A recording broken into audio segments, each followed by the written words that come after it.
দোয়া হিসাবে যদি এটাই আপনি সারাদিন করতে থাকেন তো আপনার জন্য যথেষ্ট হবে, আল্লাহর কাছে আর কিছু না চাইলেও চলবে।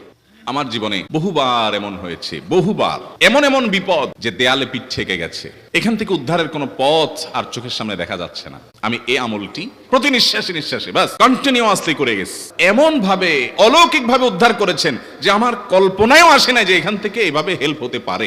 সূরা মুলক আল্লাহ রাব্বুল আলামিন আমাদের জীবনের উদ্দেশ্য বলতে গিয়ে বাতলাতে গিয়ে বলেছেন, আল্লাযী খালাকাল মাউতা ওয়াল হায়াতা লিয়াবলুয়াকুম আইয়ুকুম আহসানু আমালা। আল্লাহ বলেন নাই আইয়ুকুম আকসারু আমালা, তোমাদের মধ্যে কে বেশি আমল করে এটা আমি দেখতে চাই, এই জন্য তোমাদেরকে দুনিয়াতে পাঠাইছি। আল্লাহ সেটা বলেন নাই। কে সর্বোত্তম আমল করে, সবচেয়ে কোয়ালিটিফুল আমল করে, কার নামাজ কত সুন্দর, কে মুসলমান হিসেবে কত ভালো, আল্লাহ তাআলা সেটা দেখতে চান, সেটা প্রমাণ করতে চান। আল্লাহ জানেন সবকিছু।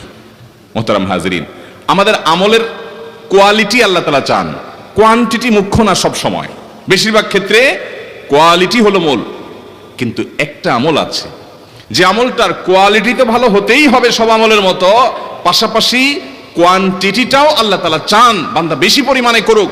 কারণ বান্দার সাথে আল্লাহর যে একটা সম্পর্ক ঈমান আনার ফলে হয়েছে, এই সম্পর্কটা মোবাইলের নেটওয়ার্কের মতো। মোবাইলের নেটওয়ার্কের সাথে তুলনা করা যায়, উপমা দেয়া যায়, দৃষ্টান্ত দেয়া যায়। আপনার মোবাইলের যে সিম আপনার সেটে আছে, টাওয়ারের সাথে এই সিমের কানেকশন যত ভালো হবে তত এটা ব্যবহার করে আপনি শান্তি পাবেন, কথা বলে শান্তি পাবেন, কল করতে আপনার কোনো ডিস্টার্ব হবে না, কল কেটে যাবে না, কথা কেটে কেটে যাবে না, কথা স্মুথলি বলতে পারবেন। যত বেশি টাওয়ারের সাথে এই সিমের নেটওয়ার্কটার কানেকশন মজবুত থাকবে। আমরা সবাই আমাদের রব হিসাবে আমাদের মালিককে, আরশ আজিমের মালিককে স্বীকার করে নিয়েছি। সেই স্বীকৃতির ফলে আল্লাহর সাথে বান্দা হিসাবে আমাদের কানেকশন প্রতি মুহূর্তে যেন থাকে। এই জন্য প্রিয় নবী সাল্লাল্লাহু আলাইহি সাল্লাম প্রতিটা পদে পদে, প্রতিটা কাজে কাজে, প্রতিটা মুহূর্তে মুহূর্তে আমাদেরকে জিকির শিক্ষা দিয়েছেন, দোয়া শিক্ষা দিয়েছেন। ইমানদারের জীবনে এমন একটি পদক্ষেপও নাই, এমন একটি কাজও নাই যেই কাজে কোনো না কোনো দোয়া নবী করিম সাল্লাল্লাহু আলাইহি সাল্লাম শিক্ষা দেন নাই, এমন কোনো কাজ নাই। মুহতারাম হাজিরিন, আপনি যখন আল্লাহর স্মরণ করে অর্থ বুঝে নবীজির বাতানো দোয়া জিকিরগুলো পাঠ করবেন, আপনার অন্তরে এক ধরনের তৃপ্তি অনুভব করবেন। আপনি অনুভব করবেন যে আপনি পাওয়ার হাউসের সাথে কানেক্টেড আছেন, সংযোগ আপনার আছে, নেটওয়ার্ক আপনার আছে আল্লাহ তাআলার সাথে। এটা আপনি অনুভব করবেন এবং অসম্ভব অভূতপূর্ব এক ভালো লাগা আপনার কাজ করবে। এই জন্য জিকির ছাড়া যেন ইমানদারের কোনো অবস্থা না কাটে। চেষ্টা করবো না ইনশাআল্লাহ।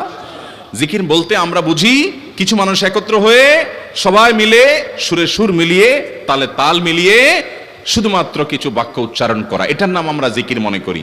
ভাইরা আমার, জিকিরটা আরো ব্যাপক অর্থবোধক। প্রতি কদমে কদমে আপনি যখনই বিসমিল্লাহ বলছেন, দোয়া পড়ছেন, স্মরণ হচ্ছে আল্লাহর কথা, আল্লাহর কাছে কিছু নিবেদন করছেন, চাইছেন, ওইটা সবগুলাই জিকির। বরং জিকিরের সর্বোত্তম ফরম্যাট সেটা যেটা নবী করিম সাল্লাল্লাহু আলাইহি সাল্লাম পদে পদে আমাদেরকে শিক্ষা দিয়েছেন। নবী করিম সাল্লাল্লাহু আলাইহি সাল্লামের প্রতি দুরূদ প্রেরণ করা।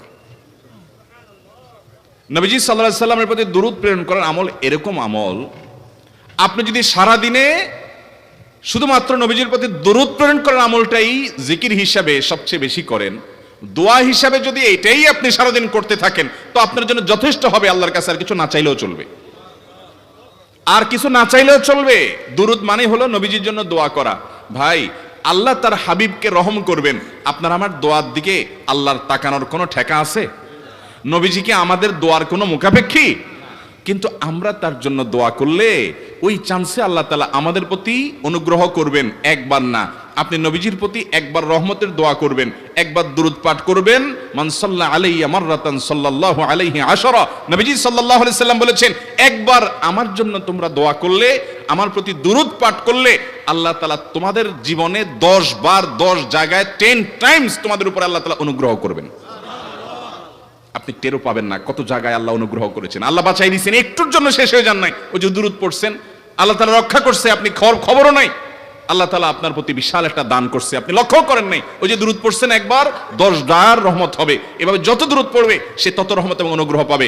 এক সাহাবী বলেছেন, ইয়া রাসূলুল্লাহ, আমি আমার দোয়ার কত অংশ আপনার জন্য রিজার্ভ রাখবো? আমি তো আল্লাহর কাছে অনেক কিছু চাইবো, অনেক কিছু নিবেদন করব, আপনার জন্য যেন আল্লাহ রহমত নাজিল করে, এটাই হলো দুরূদ। এই দুরূদটা আমি কি পরিমাণ রাখবো?